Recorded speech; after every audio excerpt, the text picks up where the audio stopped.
Hi everyone, I am Karan Mashru. Welcome to this video. आज के video में हम डिस्कस करने वाले question of the day by Newton School of 22 December and 23 December 2022। Also before moving on, I would like to tell you about the upcoming coding contest by Newton School, that is coders X, जिसमें कि 10 lakhs तक के prices है। More than 500 participants will be getting prizes and gift vouchers, and there are placement opportunities with top tech companies. So make sure you register for this event as soon as possible by the link which is given there in the description. So let's start with the question of 22nd December 2022, that is divide it. Newton has an array containing 12 integers from 1 to 12. ठीक है, Newton के पास एक array है जिसमें 1 से लेकर 12 तक के सारे इंटीजर्स है। Okay, but later he divides it into the following manner. ठीक है, लेटर वो उसको 3 एरेज में डिवाइड करता है as given, first, second and third. First array में है 1 3 5 7 8 10 एंड 12। सेकंड में है 4 6 9 एंड 11 एंड थर्ड में है 2। Okay, given two integers a and b where one is less than equal to a, less than b, less than equal to 12, find whether they belong to the same array or not। ठीक है, तो अब हमें ये Newton के पास जो 1 से लेकर 12 तक नंबर थे उसने इस 3 ग्रुप्स में डिवाइड कर दिए हैं। हमें इनपुट में 2 इंटीजर्स a और b दिए गए हैं। हमें बताना है कि वो सेम ग्रुप में है कि नहीं इन दिस 3 ग्रुप्स। अगर सेम में है तो यस प्रिंट करना है, वरना नो प्रिंट करना है। वैसे ये काफ़ी सिंपल है, बट यहाँ पे मुझे थोड़ा इंप्लीमेंटेशन के बारे में बताना था, जैसे कि इसमें बहुत सारे इफ एल्स भी कोई लगा के कर सकता है, लेकिन वो करने का अच्छा तरीका नहीं है। बेटर तरीका क्या है, आप एक फंक्शन कॉल करो ग्रुप करके, जो कि रिटर्न करेगा whether it belongs to group 1 और ग्रुप 2 और ग्रुप 3। ठीक है ना, और उसके अंदर भी कैसे करना है मैं बता देता हूं। फॉर एग्जाम्पल, मैंने फंक्शन लिया जो कि इंटीजर रिटर्न करेगा ग्रुप, और ये इसमें आपने x पास किया। ठीक है ना, तो इस फंक्शन में आप क्या करो, देखो बेसिकली हमें ये बताना है कि वो सेम ग्रुप में है कि नहीं। तो मैं इसको ग्रुप 1 बोल देता हूं, इसको 2 एंड इसको 3। ऐसा क्यों? क्योंकि एक तरीका ऐसा हो सकता है, if x is equal to 1 और 3 और 5 और 7 और 8 और 10 और 12 देन रिटर्न 3।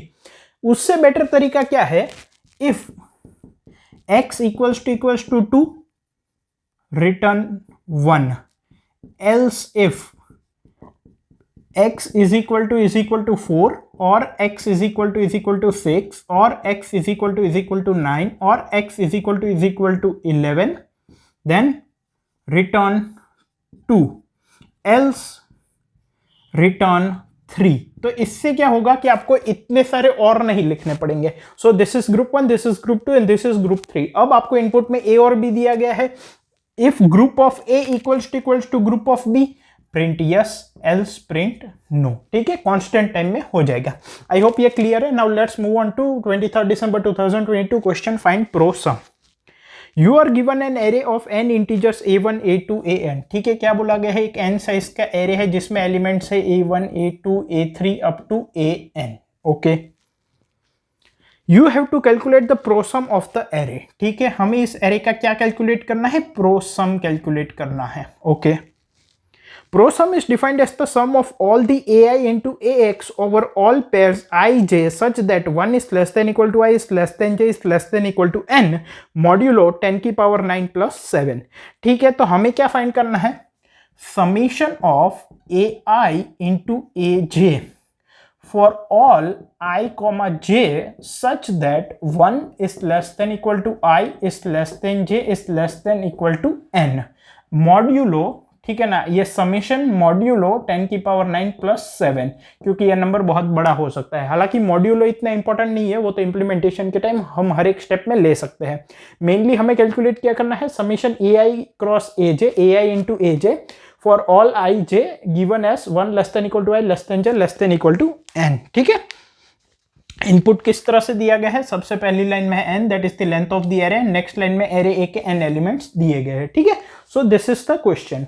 नाउ यहां पे एक बात समझो, हमें ये फाइंड करना है, अगर मैं ध्यान से ऑब्जर्व करूं तो i is less then j बोला गया है। ठीक है ना, तो इसका मतलब यहां पे हमें बेसिकली हर एक पॉसिबल पेयर का मल्टीप्लीकेशन लेना है एंड उसका सम फाइंड करना है। मतलब कि जैसे 1 2 3 है तो 1 into 2 plus 1 into 3, because this is i this is j, i should be less than j। ठीक है ना, प्लस 2 इंटू 1 वापस यहां पे नहीं आएगा, because i is less then j बोला गया है, मतलब कि i हर एक पेयर एक बार बनेगी।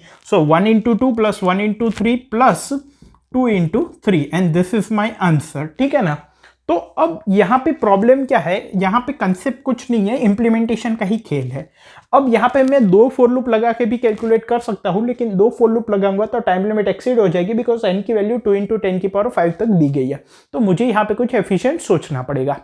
तो एफिशिएंट सोचने के लिए एक काम करते हैं, एक जनरल एरे ले लेते हैं, देखते हैं कि उसमें क्या फॉर्म हो रहा है, शायद उससे कुछ हमें आइडिया आ जाए। Let me take one array as n equals to 4 and elements as a1, a2, a3 and a4. So what I need to calculate is a1 into a2 plus a1 into a3 plus a1 into a4 plus a2 into a3 plus a2 into a4 plus a3 into a4. Because I is less than j, summation ai cross aj, तो यहाँ पे I less than j होना चाहिए, तो ये होगा। अब इसको अगर हम फॉर्मूला में कन्वर्ट करने की कोशिश करें तो पहली लाइन में से a1 कॉमन आएगा, a2 plus a3 plus a4, can I से दिस। सेकेंड लाइन जो है उसमें a2 कॉमन आएगा and it will give me a3 plus a4, and third line जो है that will give me a3 into a4। So what I can see here is a1 into the sum of the remaining elements from second index to nth index plus a2 into sum of the elements from third index to fourth index plus a3 into sum of elements from a4 to a4, that is a4. So what I can say is this equation is nothing but summation I equals to 1 to n ai into summation j equals to I plus 1 to n aj। ai के साथ क्या multiply हो रहा है, सम of this. तो मैं क्या कर सकता हूं, मैं एक सम वेरिएबल ले सकता हूं जिसमें मैं सारे n एलिमेंट्स का सम स्टोर कर दूंगा। जब मैं फर्स्ट इंडेक्स पे होऊंगा तब मैं उसमें से a1 माइनस कर दूंगा, तो ये रिमेनिंग बच जाएगा। जब मैं सेकंड इंडेक्स पे आऊंगा तो इस वेरिएबल में से a2 माइनस कर दूंगा, तो ये बच जाएगा। जब मैं थर्ड इंडेक्स पे आऊंगा तो उसमें से a3 माइनस कर दूंगा, तो ये बच जाएगा, एंड सो ऑन n तक फॉर लूप लगा दूंगा तो मेरा काम हो जाएगा। जैसे कि सबसे पहले मैं सम वेरिएबल में क्या स्टोर करूंगा, summation i equal to 1 to n ai, है ना, modulo mod. Now let me take answer equals to 0। Now for i equals to 0, i is less than n, i plus plus. जब मैं ith index पे हूं तो सबसे पहले मुझे सम में से ai माइनस करना है, मतलब कि sum equals to sum minus a of i plus mod modulo mod, ठीक है ना। जब हम मॉड लेते हैं तो माइनस करने पे प्लस मॉड करते हैं, क्योंकि ये वैल्यू नेगेटिव हो सकती है।